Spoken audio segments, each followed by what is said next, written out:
Hello everyone. In this lecture of the Stochastic Processes course, we will be talking about the spectral analysis. We will start with the definition of the power spectral density.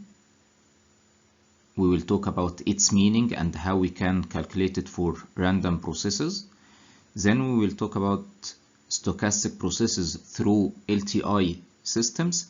And finally, we will use noise in communication systems as an example of stochastic processes and how we can calculate its power spectral density. Let's start with the definition of power spectral density. Recall that we calculated the autocorrelation function of random processes, and the autocorrelation function was used to represent the correlation between the samples of a random process. As you can see in the figure, we have two random process x of t and process y of t. And we are trying to calculate the correlation between two samples taken at times t1 and t2 for each of the two processes.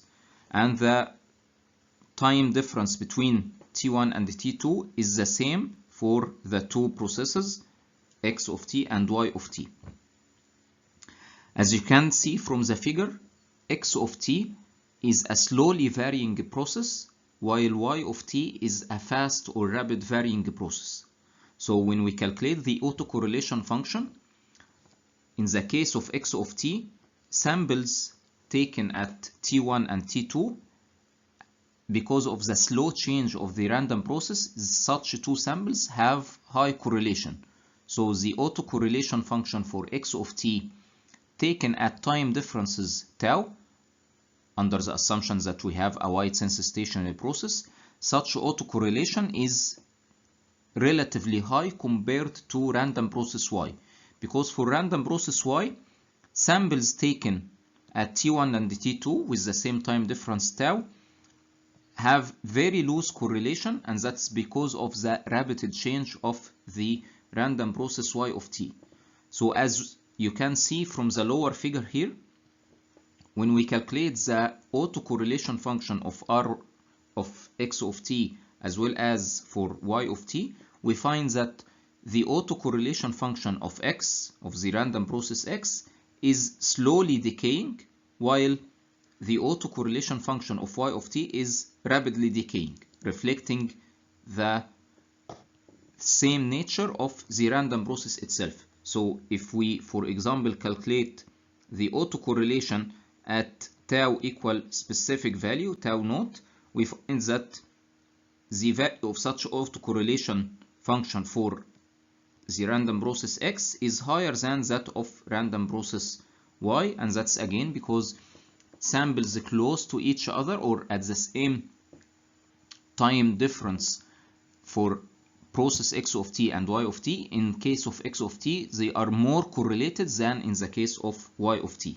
So we can say that the autocorrelation function represents the rapidity of change of the random process. And from here, we will go to the definition of the power spectral density and how we can calculate it. We know from the properties of signals, deterministic signals, that the Fourier transform was our tool to find the spectral content of a deterministic signal. However, for random processes, we have random sample functions, and their Fourier transform might not be the direct approach to find the frequency content of such random process. However, our intermediate step will be the autocorrelation function. Let's keep this in mind until we define the power spectral density. The main problem of using the Fourier transform directly is that which sample function would we calculate the Fourier transform for? So, for example, in this random process, we have 4 sample functions. Either these are all the sample functions or just a subset of them. So if we want to know the frequency content of the random process, would we calculate the Fourier transform of the first sample function or the second, or which sample function of the constellation? For example, if we calculate the Fourier transform of the first sample function, we might get a function with respect to frequency, either f in hertz or omega in radians per second in this form.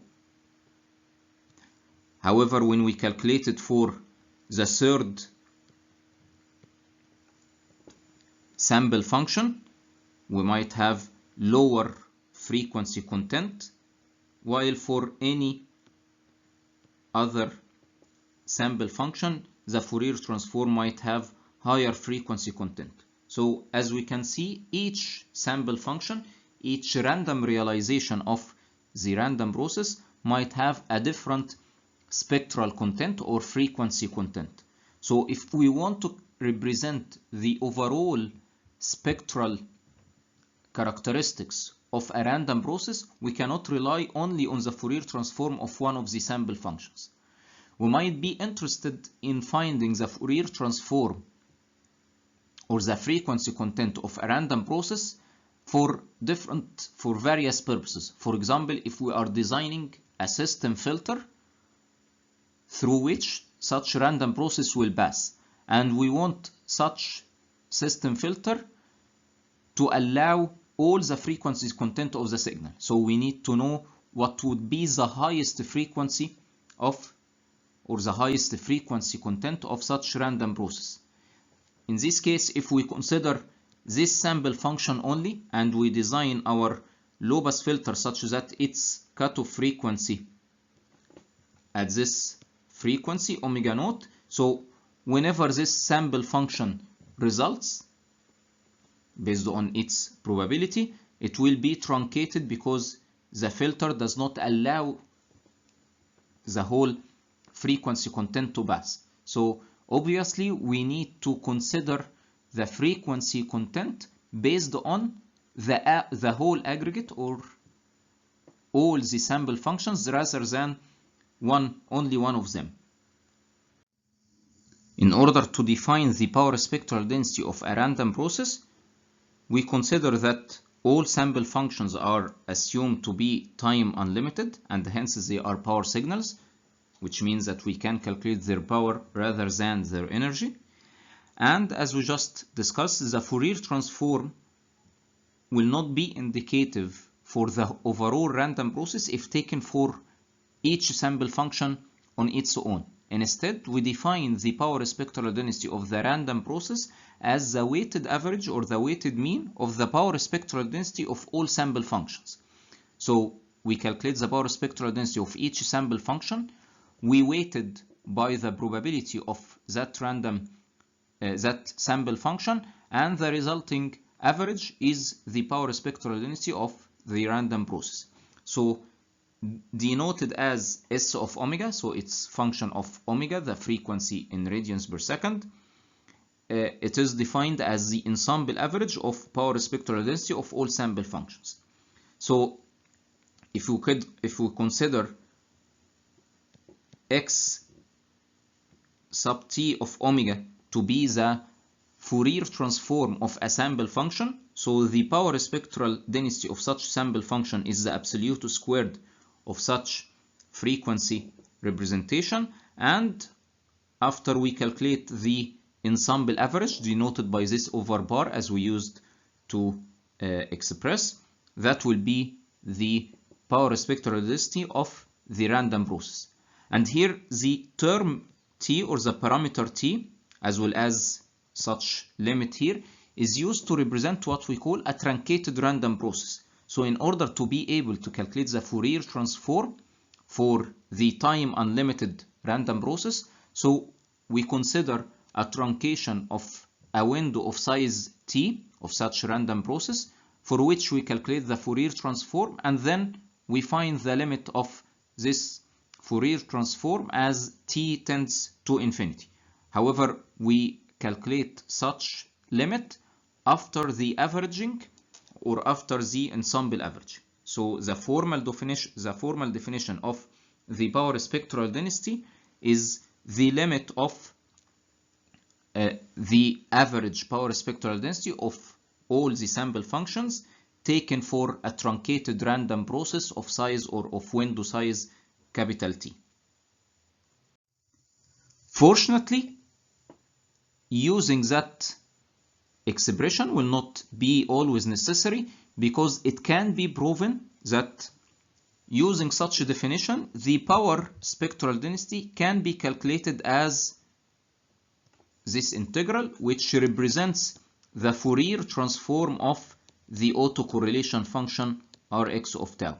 So instead of calculating the power spectral density of each of the sample functions and then averaging over the ensemble after taking a window of size t, and then after the averaging we find the limit of that result when t tends to infinity, we can just calculate the autocorrelation function and then obtain the Fourier transform of the autocorrelation function, and this results in the same power spectral density as we defined. And as we know from the duality of the Fourier transform, since the power spectral density Sx of omega is the Fourier transform of the autocorrelation function, hence the autocorrelation function is the inverse Fourier transform of the power spectral density. So either we know the power spectral density or the autocorrelation function, we can calculate the other one or the other function from it using the Fourier transform in case of the power spectral density, or using the inverse Fourier transform in case of the autocorrelation function. Previously, we concluded that the autocorrelation function is always even, and it is also always real because we consider real random process. And from the properties of Fourier transform, the Fourier transform of any real and even function is also real and even. So we can know that the power spectral density of a random process is always real and always even. Also, we defined before, or we concluded before, that Rx at tau equals 0 is the total average power. However, from the Fourier transform, if we calculate or if we substitute tau equals to 0 in this equation, so we get the integral of Sx of omega e power 0, which is 1. So this expression, as you can see here, is the integration of the power spectral density over the whole frequency. So when we integrate or calculate the area of the power under the curve of the power spectral density, that, as we would expect, will result in the total power of the random process. So as expected, Rx of 0 is the total average power, whether we consider it from the definition of the autocorrelation function or from this expression of the power spectral density. Recall that the power spectral density represents the density of power content at each frequency range. So if we want to calculate the total power of the random process, we have to aggregate or collect or integrate over all the frequency range for the power spectral density of the random process. So the average power of a wide sense stationary random process, which is the mean square value of the random process, is the average of x squared of t, which is defined as the autocorrelation function or defined as the total area under the power spectral density curve. Of course, this factor 1 over 2 pi is considered because of the definition of the inverse Fourier transform, because when we integrate over the power spectral density curve plotted versus the frequency in radians per second, we need to have this scale of 1 over 2 pi. Instead, or to avoid confusion, we might use the definition of the power spectral density as a function of frequency f in hertz, and also because we mentioned that the power spectral density is real and even, so when we want to calculate the total area under the curve, we can say that it is twice the total area under the curve in the positive side, or from 0 to infinity. So as if we multiplied 2 by this expression and changed the limits to be from 0 to infinity, and with using the power spectral density as a function of frequency f in hertz rather than omega in radians per second, we don't have the factor of 1 over 2 pi, and the overall total power can be calculated as twice the area in the positive side of the frequency. And if we want to know the units of power spectral density, since it is power, then the units is watts. However, it is power density, so it is the total power, or it is the power density per unit bandwidth. So its units is watts per hertz. And then when we integrate the area, when we integrate the power spectral density over the whole frequency, in this case we get the power in watts.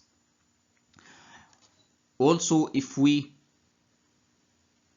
substitute with omega or f is equal to 0, that will be from the definition of the Fourier transform that we expressed a while ago. The power spectral density at 0 will be equal to the overall area under the autocorrelation function curve. Here it is important to note that Sx of 0 is not the power at f equals 0. It is not the DC power, because Sx of omega is not the power of the random process, it is power spectral density. So its value, or its specific value at a specific frequency, has no meaning. It is similar to what we discussed before about the probability density function. It represents density. So each single value, or a value of the power spectral density at specific frequency, has no meaning. However, this is just for the sake of completeness. As we define, or as we calculate that the autocorrelation function at at tau equal to 0, calculated as the area under the power spectral density curve, similarly, or using the Fourier transform equation, the power spectral density at omega or f equals 0 is the total area under the autocorrelation function curve. Of course, the power spectral density at any frequency omega is larger than or equal 0, because it represents power. So from the definition, it is power spectral density, so it must be positive, similar to the probability density function, of course. And also, if we follow the definition of the power spectral density, it was the average of absolute squared of the Fourier transform of each sample function. So definitely the absolute squared of any function will be positive, and hence the average of positive functions is also positive. Now let's discuss the case when a random process is passed through a linear time invariant system. As we know from before, linear time invariant systems are usually characterized by their impulse response, h of t, or its Fourier transform h of f, which is the frequency response, or sometimes referred as the characteristic function. And we know that there is always a relation between the input and the output of any linear time invariant system, and this is the convolution relation. So if we have an input function, or an input signal x of t, so the output y of t is the convolution of the impulse response of the system and the input signal. So this relation is always valid and always correct, whether x of t is a deterministic signal or it is a random process. However, for the frequency domain, deterministic signals will be different in handling than random process. for deterministic signal, we used to express that the Fourier transform of the output signal equals to the frequency response of the system multiplied by the frequency domain of the input signal.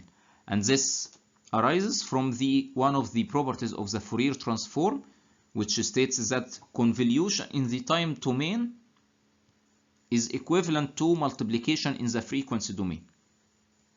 So if we have the Fourier transform of the input signal, the Fourier transform of the output signal will be the frequency response of the system multiplied by the frequency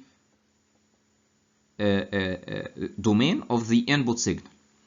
However, for random process, we cannot use similar result because we don't have what is called the Fourier transform of the input function or the random process, because actually the random process is composed of a set of sample functions, and we didn't define a direct Fourier transform for the random process. Instead, we defined the power spectral density.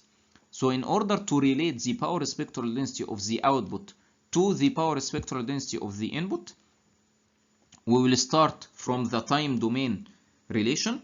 So if a random process x of t applied to an LTI system defined by its frequency response by its impulse response or frequency response, that will result in another random process. If the input is deterministic, the output is deterministic. If the input is a random process, the output is also a random process.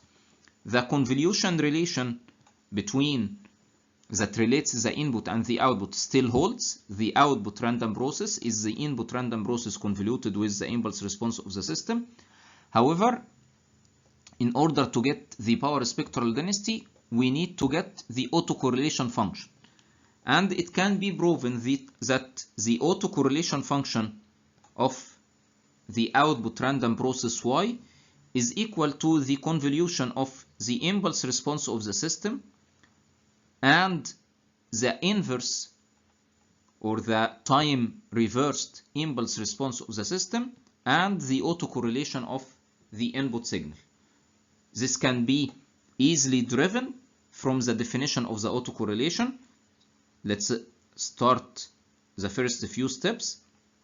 The autocorrelation function of y is the expected value of y of t times y of t plus tau, which is the expected value of y of t is x of t convoluted with h of t.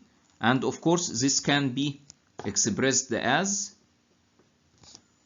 the integration of x of sigma, for example, times h of t minus sigma d sigma. So this is y of t, and y of t plus tau can be defined using a similar integral in which we replace t with t plus tau. In this expression, we have an expectation process and double integration process. So equivalently, we have three integrals.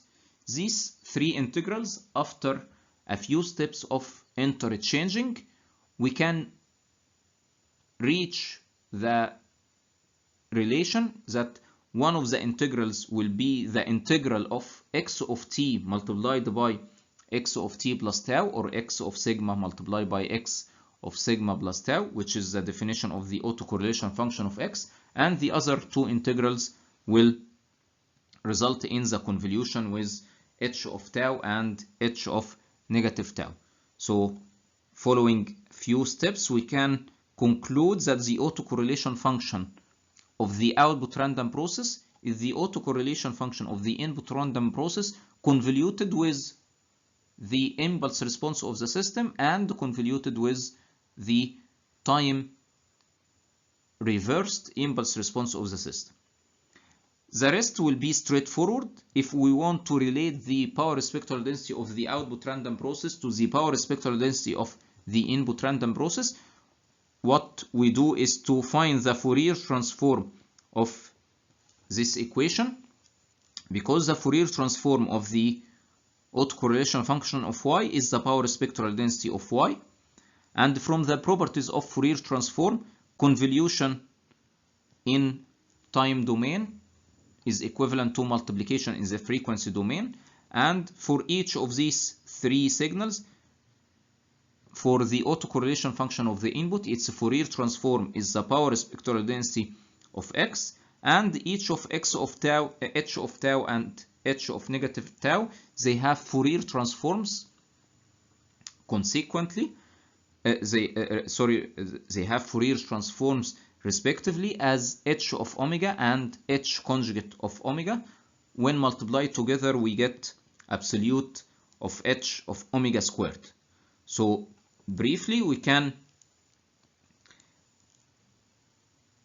express the power spectral density of the output random process as the power spectral density of the input random process multiplied by the frequency response of the LTI system absolute squared.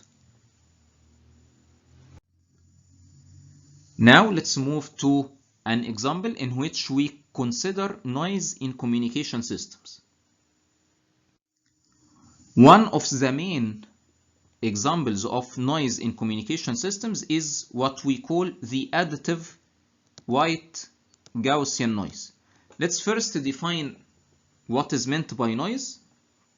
Noise is any type of unwanted signal in the communication system.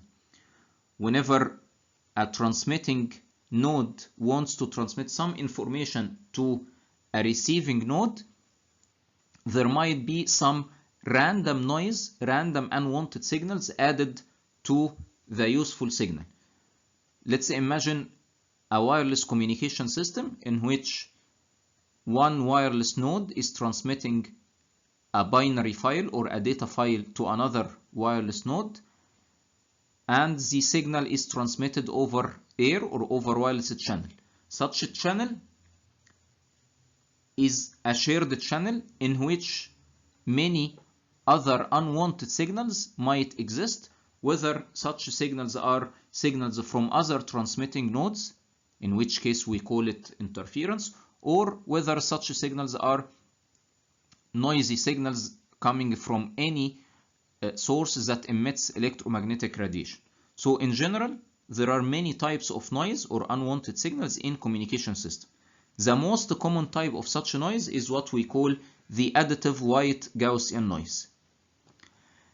Let's define each of those terms. We call it additive noise because it is usually added to the signal. So if signal x of t is transmitted, the received signal y of t is usually equal to x of t plus n of t, where n of t represents the noise. Of course, n of t is a random signal. It is a random process that might have a number of realizations or a number of sample functions, and this is what makes y of t a random signal. Even if x of t is considered a deterministic signal, this is the information being transmitted.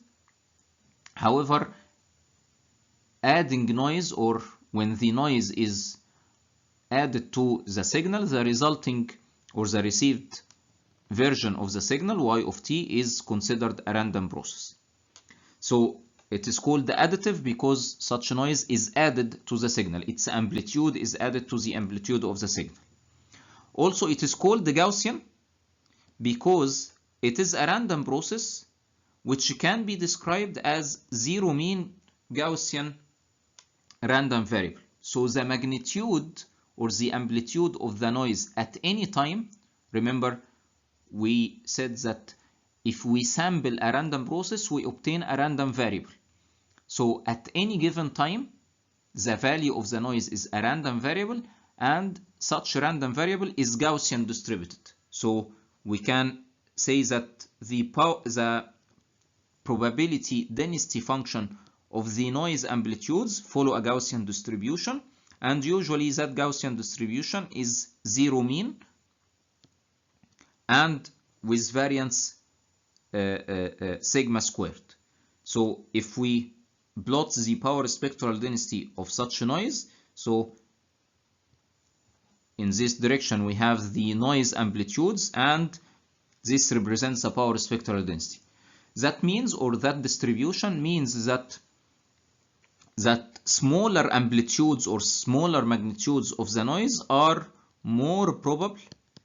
Again, this is the probability of amplitudes close to 0 compared to amplitudes close to, for example, 2 or -2 here.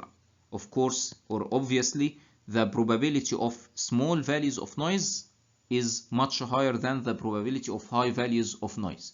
And this is, of course, for the fortunate of communication systems, that we can say that with high probability, low magnitude noise will be added to the useful signal.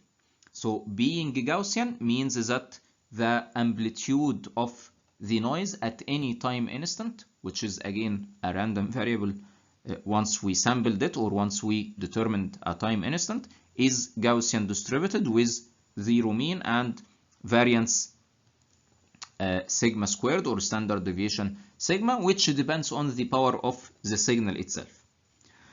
The last term, which is white noise, we call it white noise because this most popular type of noise has a flat power spectral density, or its power spectral density is flat. So if we plot or calculate the power spectral density of the noise versus the frequency, we will find that it is constant over all frequencies.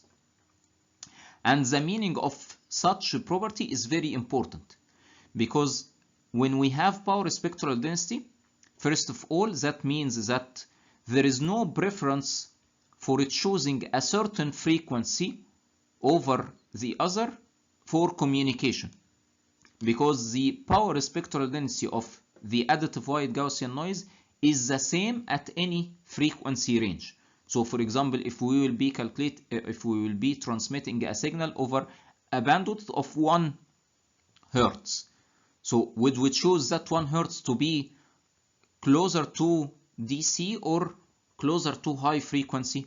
From the perspective of additive white Gaussian noise, it doesn't matter, because the power spectral density of additive white Gaussian noise is the same at any frequency range. Another important conclusion that can be drawn from this property, from the property that the power spectral density is flat, is what it means in terms of the autocorrelation function.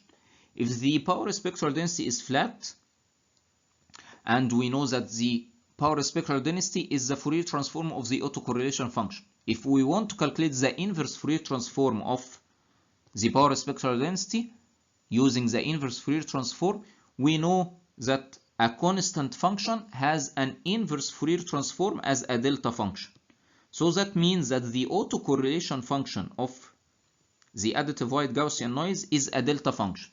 And this means that it has only value at tau equal to 0, and it is 0 otherwise. So what does this mean? It means that samples of noise at any time instance are uncorrelated, because other than the value at which tau is equal to 0, at any other tau the autocorrelation is equal to 0. So any successive samples, whether close to each other in time or far from each other in time, these noise samples will be uncorrelated. And since such samples are also Gaussian, we can conclude that noise samples are independent from each other. So that means also for communication systems that it doesn't matter when you communicate the information. There is no preferred time in which the noise is less than any other noise, because the noise is independent of the noise at any other time. So again, to recap the properties of additive white Gaussian noise, it is additive, it is added to the signal.